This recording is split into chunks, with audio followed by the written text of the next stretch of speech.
Hello and welcome to Criticaleye's Inspiring Leaders podcast. I'm Bridgette Hall, Senior Editor at Criticaleye, and for this episode, we spoke to Tanuj Kapilashrami, Chief Strategy and Talent Officer at Standard Chartered Bank. Tanuj has over 2 decades of experience in the global financial services sector, and at Standard Chartered, she leads the intersection of corporate strategy, transformation, people, and brand.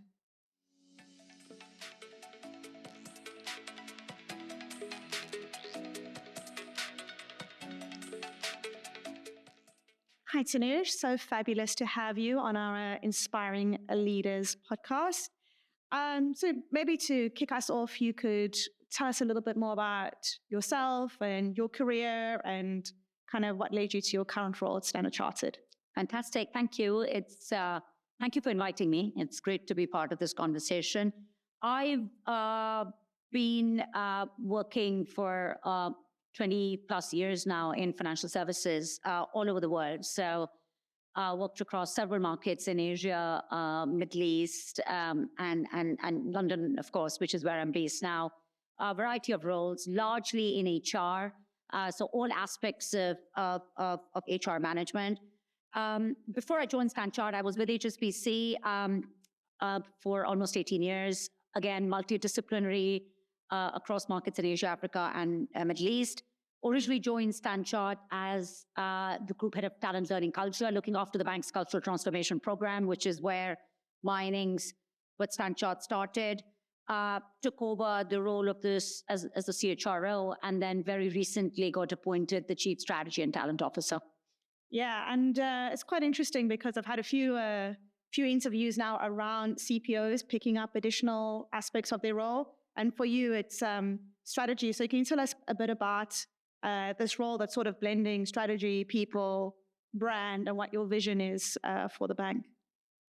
Fantastic. No, look, it is a great opportunity, and I almost feel it's an extension. The formal portfolio is an extension of the work that I've done in my career and really builds on the intersection of transformation, strategy, people, and brand that I've always felt very passionately about. So in this role, the portfolio has corporate strategy, corporate affairs, brand and marketing, our supply chain management, where we look after relationships with all our vendors and suppliers, property, and the people function, the HR function. And like I said, it is about how do you link the corporate strategy of the brand to the brand, not just for our employees, but for our customers, our shareholders, our suppliers, and build a cohesive narrative that helps us leverage the full value of the franchise.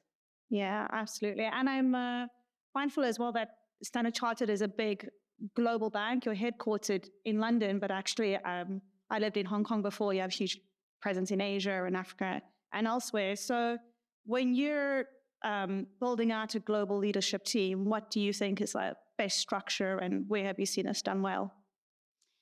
Well, I mean, we've just done a very big overhaul of the management structure at the bank. And one of the things that we have been very intentional about is what are the biggest value creation opportunities for the bank? What are some of our biggest growth drivers? What are the unique and differentiated aspects of our franchise that are unique to only us? You know, we talk about our network being a massive differentiator. We talk about our growth engines, which is, trade. We're a trade bank, a wealth management, looking at sustainability as a core bit of our strategy. So key growth drivers are unique differentiation, and then try to have an operating model which helps us get the best value out of the network. And I always believe operating models are not just about boxes, reporting lines, organizational hierarchies. It is about how do you serve the needs of your clients in the best possible way? And how do you reduce the layers between decision makers and the customers of the bank? And that's what we've tried to do. So in our recent set of changes, we have challenged ourselves to remove the regional dimension of our structure. So we had countries, markets, we had regions, then we had global businesses, global functions. What we've done is challenge ourselves to get rid of the regional dimension and actually got our businesses closer to the markets or the countries where we serve our customers. And that's the real premise of what we have done this time around. Now, structure only takes you so far. I firmly believe that there is no one size fits all. In order, in my time working in corporates, I've seen various models, and the models are relevant for the time that you are in. And a few years, you might have a slightly different model that works. So I think for me, ultimately, it comes down to not just the management structure operating model, but how work gets really done, right? What are the ways of working? How are people collaborating? How people are seamlessly coming together in areas of biggest opportunity to solve the needs of the clients? And is the operating model helping us deploy skills to areas of biggest opportunity? Not getting constrained by traditional boxes, which is what we have got used to representing organizations and operating models. So for me, actually, the organization structure is really interesting. And, we, like I said, we made a set of very interesting choices in our operating model at this point in time. But what's more interesting for me is the work that we are doing now on how do we ensure that skills are getting deployed in areas of biggest opportunity for the firm. Yeah, absolutely. Because the way we're doing work now is so different. Sort of just on that skills piece, like what are some of the skills or leadership capabilities that you look for? I mean, look, it's we did in Standard Chartered a few years ago, really interesting piece of work where we wrote out our leadership agreement. Right, we got all our people leaders to pledge to the leadership agreement, and it was a somatic marker, so visibly pledging to it and talking about which aspect of the leadership agreement it resonates with you the most was quite important, because we were at the stage of our transformation journey where we wanted to co-opt all of our 14,000 people leaders into the agenda and into the transformation journey. So I'm incredibly proud of that work. Our leadership agreement sets clear expectations of the behaviors needed to turbocharge this transformation. We talk about aspire, inspire, and execute. So, aspire, so others are encouraged to never settle. Inspire, so that you can get the most out of our talent and live better together. And execute with determination and purpose. And, that's the sort of framework which we use to build our leaders, but to assess people into leadership roles. There are various things in our leadership agreement that really resonate with me, but there's one particular thing which I love, which is lead the human, not the task. And that's such a powerful statement, because, you can get in leadership very quickly to managing to-do lists and a series of tasks that needs to be done. But ultimately, the leadership pivot happens when you start leading the human and not a set of tasks and activities. And it's leading the human, not the task, which sits under inspire, which is one of the behaviors that resonates with me the most. Yeah, I really love that. And as a CPO, where do you see your role in supporting the senior leadership team and the board? Strategically, where do you think you make the difference? One of the key things of my role is obviously being the strategic advisor to the CEO, members of the management team, chairman, and the board. And it's a key part of the role. It's a real fun part of the role. But I have always been very clear that HR directors and HR functions very easily fall into the trap of thinking that they are in service of the senior most leaders of within the business that they operate in. And I've always said that the HR function that I led, and now the broader function that I'm leading, is in service of 100,000 colleagues that work in our company every day. And that's incredibly important. So our agenda is in service of building an environment where 100,000 colleagues can be the best version of themselves, and building that really inclusive, innovative workspace, which helps everyone deploy their potential to the maximum, and also focused on delivering experience to our colleagues, which helps them deliver great experience to our clients. So yes, there is a role as a CPO of playing that strategic advisory role, which is incredibly important and very powerful. But it's also about the work you do in leading a people and culture agenda that impacts, in our case, 100,000 colleagues every day, which I think is incredibly important. Yeah, so it's almost taking that idea about being incredibly customer-centric and being employee-centric as well, taking those values to your colleague base, right? Absolutely. I mean, I've spoken about this many times where I've said, employee experience is going to be the battleground that companies are going to win or lose the war for talent going forward. And if you look at the most customer-centric, client-centric businesses in the world, they are businesses that deliver on great employee experience. So, for us, a lot of our work has been focused on how do we deliver superlative employee experience. And we have a huge amount of evidence that suggests that when we are successful in doing that, that translates into very high experience for our customers as is driven by employees. So this link between EX being a critical driver of customer experience is critical.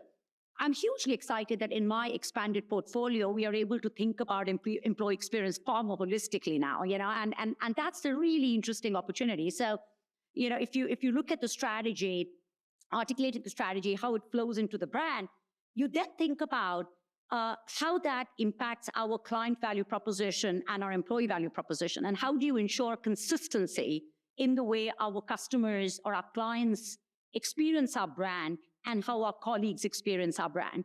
And the third incredibly important dimension is how our vendors and suppliers experience our brand, because they are incredibly important stakeholders in all of this as well. So the whole focus on EX has been a big part of my drive when I did the CPO, CHRO role. And actually, we are taking some of that aspect around EX and taking that much broader around the strategy and talent portfolio. Are you finding this focus on talent and employee experience more conversations at the board level? Where do you see and I'm mindful you have some board positions as well. How can the board better support CPOs? And how do you foster a good relationship with your REMCO chair, for example, or chair of the board? I mean, look, there's always been a massive focus on and boards on various aspects of ESG. And I've said that in the recent past, the focus on E and G has been quite pronounced. And governance was always there. The focus on E, environment, has become massive. I mean, my view is that the S of ESG perhaps has not traditionally got the attention it deserves. And S of ESG is not just risk management. It's about what I call pro-social behavior. And a lot of the stuff around the S of ESG is culture, conduct, thinking about the talent agenda. How do you deploy skills and talent in areas of biggest opportunity for the bank to maximize shareholder value?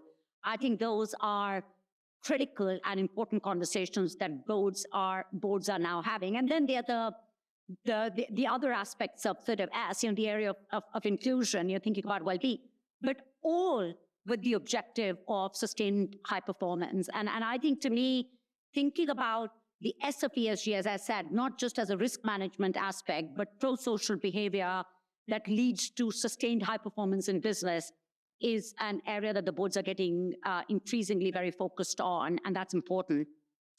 I have a great opportunity of sitting on a few external boards, which is both businesses, but other sort of government, semi-government institutions. And to me, actually, a lot of these conversations need to become much more data-driven, right? I think what's happened is there's been a lot of rhetoric around these debates, but the beauty with many of these topics now is, boards should be looking at data, insights, having far more focused on conversations on what the data is telling us, and actually using that to form an assessment, not just in terms of risk, but also performance and growth opportunities. So what kinds of data do you think boards should be looking at, or the flip that CPOs should be presenting to their boards in this respect? When we first did the work when we kickstarted our work on cultural transformation, we did quite a bit of work on the definitional aspects of culture. We started with our purpose, We then went on to talk about our aspirational culture. What are the kind of valued behaviors we need to have in the firm, which will bring our culture to life? We then did the work on leadership agreements. So a lot of sort of pieces of work. We got our leaders to pledge the leadership agreement.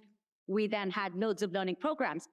But very early on, we came up with what we called a brand and culture dashboard. So this is much before strategy and talent came together. We basically said, how do we evidence that our culture is progressing in the right direction? And we evidence that our culture is progressing in the right direction by asking ourselves 3 questions.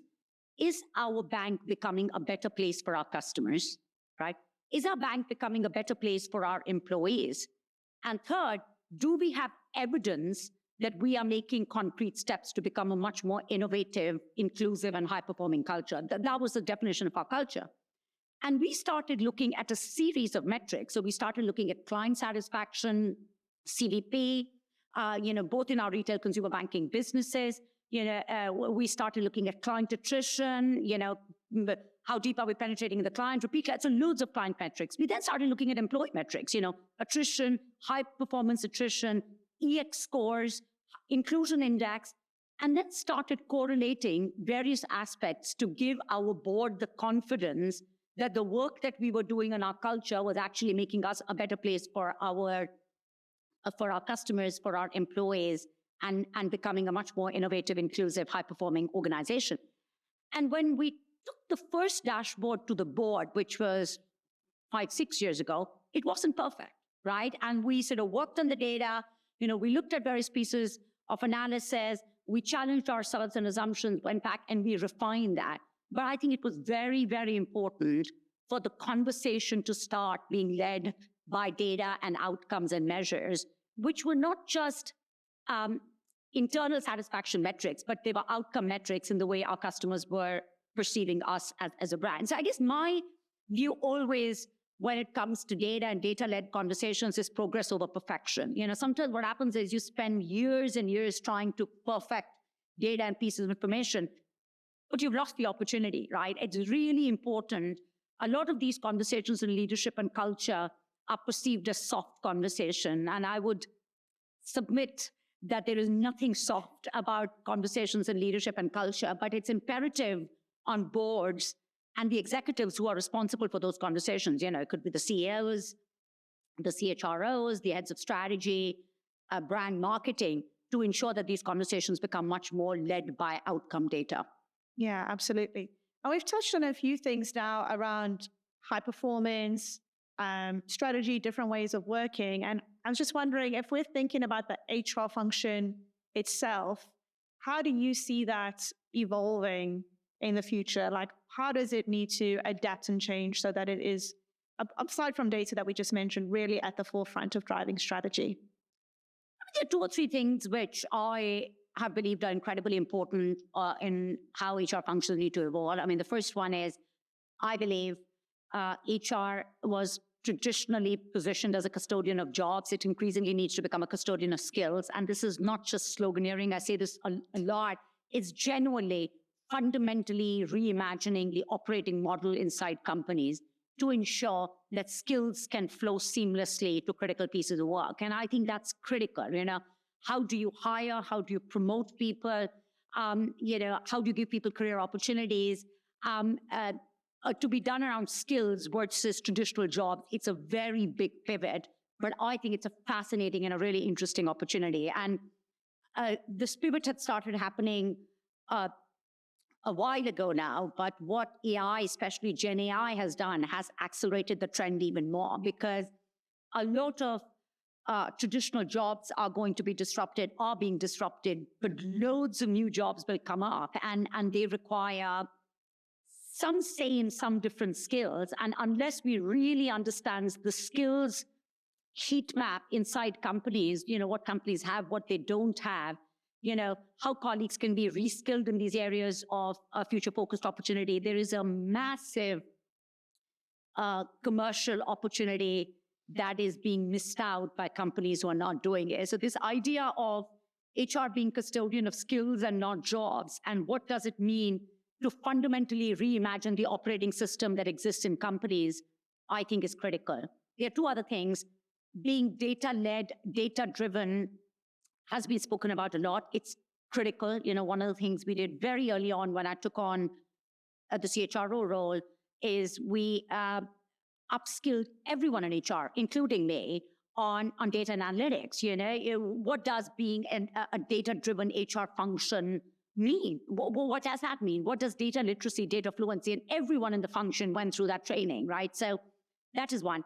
And the other thing is technology, right? I think technology, if used well, is incredibly powerful to give access to opportunities at scale. So democratize opportunities, but also deliver great employee experience. So to me, it's digital data and proficiency around these aspects, I think, are absolutely non-negotiables if one is leading on future-focused HR functions. Yeah, absolutely. And it's quite interesting. It's moving so fast. Some of these big trends in HR. I think our research last year, some of the trends were around DI, ESG, and now we're looking at technology. So I'm just wondering, what are some of the things that you're really excited about when you think about people function going forward? I mean, I am very excited about technology. I've always have been. I'm a massive technophile. I keep it my business to keep myself updated on what's happening. And like I said, I do proactively invest time and upskilling myself on areas of emerging technologies. And I think there's a lot of cynicism around Gen AI specifically, and there's a lot of cynicism. And I mean, my view is that when deployed well, it can provide incredibly exciting options for people to access very different and very exciting career paths. So for me, it's about democratizing access. It's about being able to do things at scale, which technology gives you the opportunity to, is very exciting. I mean, we launched a talent marketplace, which is an AI-backed platform a couple of years ago. And what it did was it said that you can deploy your skills in areas of biggest opportunity, exciting projects in the bank in a way which was completely democratized. So you didn't have to go through your line manager, you didn't have to take approvals, corporate planning processes. And I think if I'm to look back at my time, democratizing access to opportunities, and actually when there was an exciting opportunity, looking for talent around their skills, not their work experience or job titles, and doing it at scale. So we've got 28,000 people who proactively are on our talent marketplace, upskilling themselves, finding opportunities that they can deploy their skills to good use, getting involved in pieces of work which are aligned to their purpose and passion.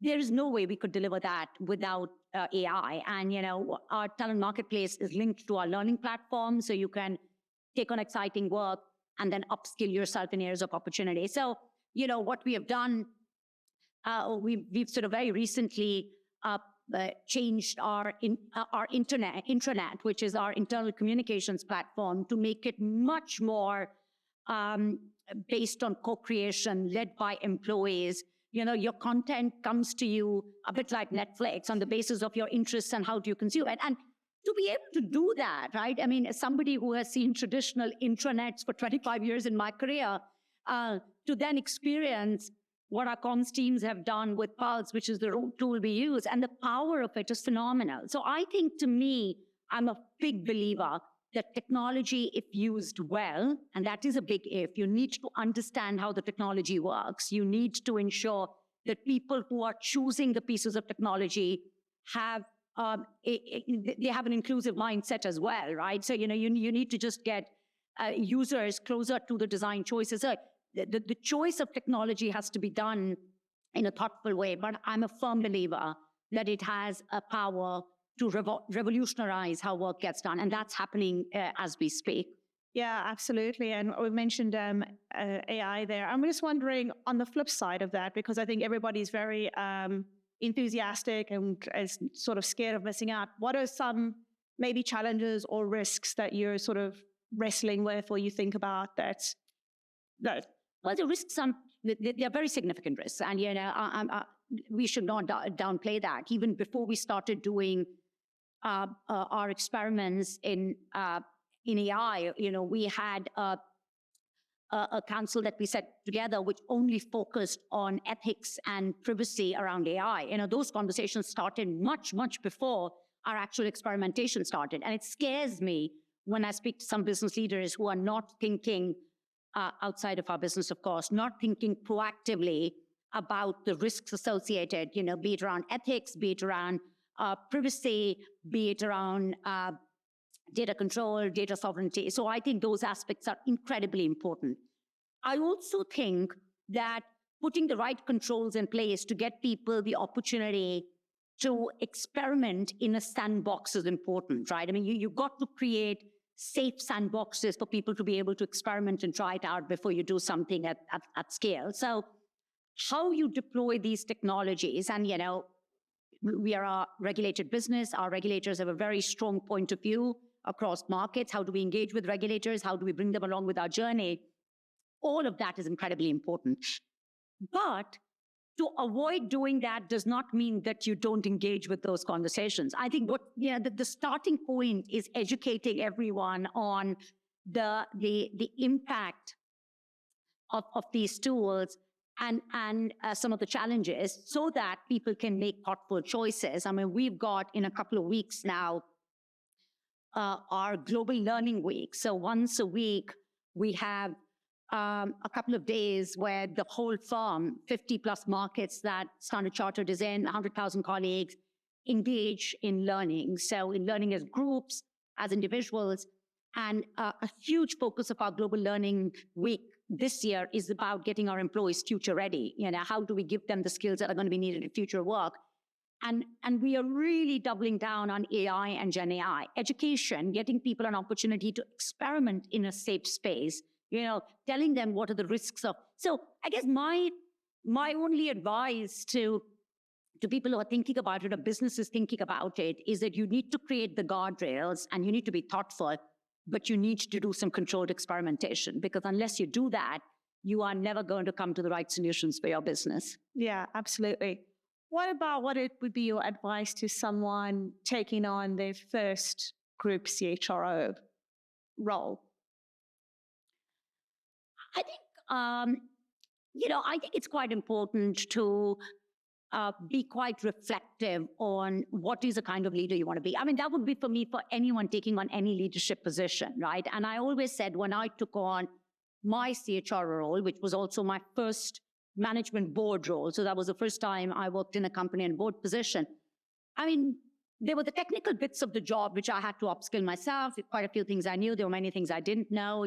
Things like board interaction, regulatory interaction was new to me. There were some aspects of the role I hadn't done before. But actually, the biggest learning curve for me was being very thoughtful about the kind of leader I want to be, and actually quite conscious of what are the leadership behaviors I need to learn, but also what are some of the leadership behaviors I need to unlearn. Because it was quite thoughtful for me that the generation of leaders that I had grown up under, that I had learned a lot from, some of the leadership styles and preferences are not going to be relevant in the world of work that exists today. So to me, the leadership aspects of, unlearning and then learning what needs to be done to take on a role of this scale, for me, was the steepest sort of curve and challenge. Authenticity is key, right? I think this idea of leaders having all the answers and are gone. I think being able to show vulnerability and being as comfortable with saying, oh, we've got an interesting challenge. I don't have the answer. Let's just really talk about what's the best way of dealing with it. Just showing that vulnerability and authenticity of not always having to have all the answers for everything. I found that incredibly liberating. And I do think that helped create a very different culture around my table and my team. Yeah.